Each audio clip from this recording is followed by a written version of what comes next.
कबीर सो धन संचिए जो आगे के दिन होए, इस शीश चढ़ाए मोटरी जात न देखे कोई। इसको आप याद कर लीजिए, कबीर सो धन संचिए जो आगे दिन होए, शीश चढ़ाए मोटरी जात न देखे कोई। ऐसा धन कमाइए, कबीर साहब कहते हैं ऐसा धन कमाइए। मना नहीं करते धन कमाने के लिए, खूब कमाइए, लेकिन ऐसा धन कमाइए जो आगे दिन भी काम होए। शीश चढ़ाए मोटरी जात न देखे कोई। आपके पास धन रहे पते नहीं चले धन, कौन धन है जो पता नहीं चलेगा। धर्म आपके पास कितना है दिखाई नहीं पड़ता है। धन अगर पास में रखेंगे, अकाउंट में रखेंगे, अगर घर में रखेंगे तो आज नहीं तो कल पता चलेगा। और जब आप चलने लगेंगे तो वो पैसा धरले रह जाएगा, धन धरे रह जाएगा, आपके साथ नहीं जाएगा। लेकिन धर्म आपने किया है तो बताइए, आप कहीं भी चले जाएंगे तो धर्म आपके साथ। तो धन से ज़्यादा पावर है धर्म में। क्यों? क्योंकि अगर आप धर्म किए हैं जीवन में तो आप मर भी जाएंगे तो लोग कहेंगे आहा आदमी बहुत अच्छा था। अगर आपने धन कमाया है तो लोग कहेंगे आदमी बहुत बुरा था, धन तो था लेकिन आदमी खराब था। रावण मर गया लेकिन कोई कहते हैं अच्छा आदमी था। धन तो बहुत था रावण के पास लेकिन धर्म नहीं था। राम के पास धन नहीं था लेकिन धर्म था, इसलिए राम को आज पूजा करते हैं और रावण को गाली पढ़ते हैं। दशहरा रावण की मूर्ति को जला दिया जाता है। और जानते हैं रामनवमी के दिन राम की पूजा होती है और सारे संसार में, सारे दुनिया में राम का मंदिर बना करके राम की आरती उतारी जाती है। लोग राम का भगत बनते हैं और रावण को लोग गाली देते हैं। कारण क्या है? रावण लोगों का बूट उखाड़ लिया है। काहे गाली देते हैं रावण को? रावण से आपको झगड़ा है, राम से प्रेम है। इसका मतलब है कि रावण ऐसा धन जमा किया है जो धन छूट जाता है, राम ऐसा धन जमा किया है जो धन साथ चला जाता है। इसलिए हमारे कबीर साहब कहते हैं कबीर सो धन संचिए जो आगे के दिन होए, शीश चढ़ाए मोटरी जात न देखे कोई। ऐसा धन कमाइए जो आगे दिन काम आए, और माथा पर मोटरी लेकर के चले जाइए कोई देख न पाए, आपका धन आगे चला जाएगा। एक 80 बरस की माता जी अपने बेटी को फ़ोन करती है, हकीकत घटना कहते हैं।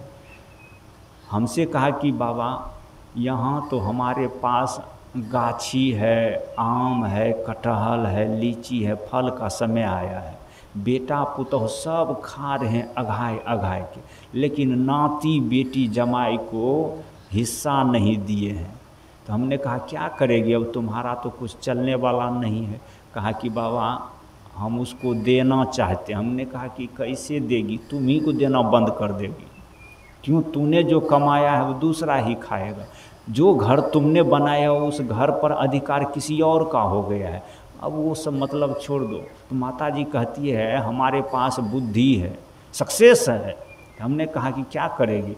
उसने क्या किया कि अपने बेटी को फ़ोन करके बुला लेती है, और बुला करके बेटी को कहती है 1 बोरा आम और वही बोरा में कटहर हम आपको देंगे। बेटी कहती है कि माए हमको मत दीजिए, क्योंकि अगर हमको दीजिएगा माए तो पुतोह तुम्हारे लिए हो जाएगी कसाई। पुतोह अगर देख लेगी कि ननद को मोटरी दे रही है तो बुढ़िया को, अगर ननद को देगी मोटरी तो बुढ़िया को दूह लेंगे यतरी। हाँ, बुढ़िया को भारी पड़ जाएगा। क्यों? क्योंकि भौजाई नहीं चाहती है कि ननद को कुछ दे, लेकिन बुढ़िया भी बड़ी होशियार थी, बुला लेती है और बेटी को रात में घर में ठहरा लेती है। और क्या करती है, पहले से बुढ़िया छाँट करके मलदहवा याम बोरा में साँट करके बंद कर लेती है।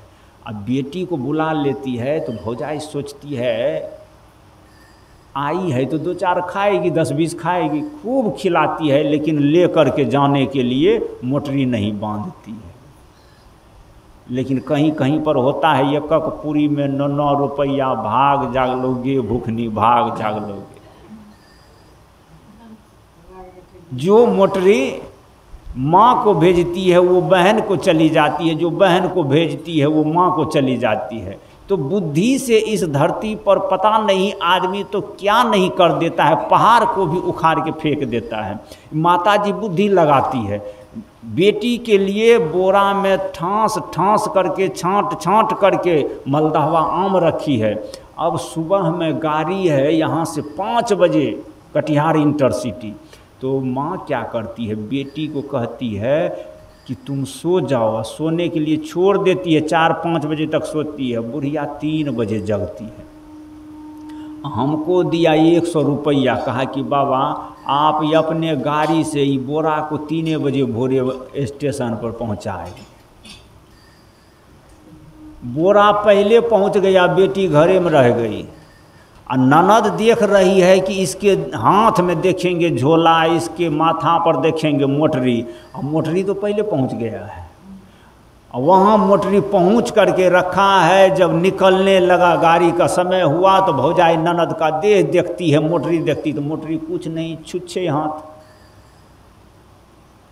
ज्यों उपजत बिनसत बार न लागे, ज्यों बादल की छाई हो, और चलत डोलावत बाही हो। चल दिया बाही डोलाते हुए। अब भौजाई मन ही मन पिजाती है मन को कि ले नहीं, छुच्छे हाथ डोलाते जा रही है। अब हाथ डोलाते चली गई तो भौजाई मस्त में है कि लिए कुछ नहीं, और ननद भी मस्त में है कि हम सब कुछ लिए।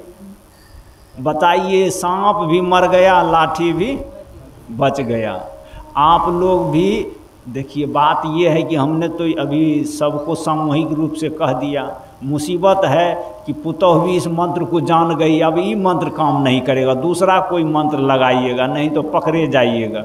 इसलिए कबीर साहब कहते, कबीर सो धन संचिए जो आगे की दिन हो, शीश चढ़ाए मोटरी जात न देखे कोई। वो बेचारी ननद चली गई मोटरी लेकर के, लेकिन माथा पर मोटरी पता नहीं चला, लेकिन माथा से भी ज़्यादा मोटरी गया। अर्थात इसी तरह से संसार से आपको मोटरी लेकर के जाने नहीं देंगे। नहरा से जैसे ननद को भौजाई मोटरी नहीं जाने देगी, वो छिन्नम छीन करेगी, तो हम लोगों को संसार से भी मोटरी लेकर के संसार के लोग जाने। ये काम करिए, पहले भेज दीजिए मोटरी को। वो हमको घूस दिया था कि आप किसी तरह से बोरा को पहले पहुंचा दीजिए। तो ये आप लोगों को भी हम एक तरीका बताते हैं कि आप लोग यहीं रहिए। जैसे वो नहरा में सुतले रह गई, लेकिन उसका मोटरी पहले पहुंच गया। आप लोग संसार में रहिए और वहाँ से मोटरी बांध बांध करके देवव्रत साहब को दीजिए, वहाँ स्टेशन पर जमा करके रखेंगे। और जब आप जाइएगा तो छुछे हाथ खाली हाथ सब कहेंगे खाली जा रहे हैं, खाली जा रहे हैं, लेकिन ये आपका मोटरी आगे पहुँच करके रहेगा। मेरा कहने का मतलब यही है। कबीर साहब भी कहते, कबीर सो धन संचिए, आप ऐसा धन जमा करिए कि आपको लेकर के जाने नहीं देगा। कूली है हमारे लिए साहेब जी, और जब आप साहेब जी को देंगे तो वहाँ पर स्टेशन पर पहुँच करके रहेगा, आप रहेंगे पीछे और ये आपका मोटरी रहेगा आगे। और देखिए कितना सुंदर तरीका है, सांप भी मरेगा, लाठी भी बचेगा। लोग कहेंगे कि कुछ नहीं लेकर के गया, लेकिन आप सब कुछ लेकर के चले जाएंगे। कबीर साहब ने ऐसे ही किया कि रहे संसार में, लेकिन संसार का सब धान ढोई ढोई करके ले गया। और लोगों ने कहा कि कबीर खाली चला गया, लेकिन कबीर साहब खाली नहीं गया। पूरे संसार का धान, यश, कीर्ति, धर्म ढो करके लेकर के चला गया। आपसे भी हम यही कहते हैं कि कबीर सो धन संचिए जो आगे के दिन होए, शीश चढ़ाए मोटरी जात न देखे कोई। आप नहरा का सब धन धो लीजिए, लेकिन भौजाई को पता नहीं चले, भौजाई खुश रहे, उससे भी लड़ाई नहीं हो और माँ को भी कष्ट नहीं हो। संसार से आप धर्म लेकर के चले जाइए, संसार के लोगों को पता नहीं चले, और ये आप धर्म कर लीजिए। और इसी धन को ढो ढो करके मीरा ले जाती है। तब न मीरा मगन होकर के कहती है, पायो जी मैंने।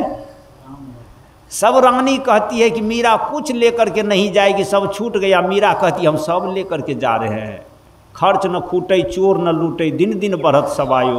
कहते हैं हम ऐसे धन को ले जा रहे हैं जिसको चोर भी नहीं लूटेगा, खर्चा भी नहीं होगा और रोज बढ़ेगा। आपने धर्म किया तो उसका रोज वृद्धि होगा। आज 10 लोग जानेंगे, कल 20 जानेंगे, परसों 50 जानेंगे, रोज बढ़ेगा।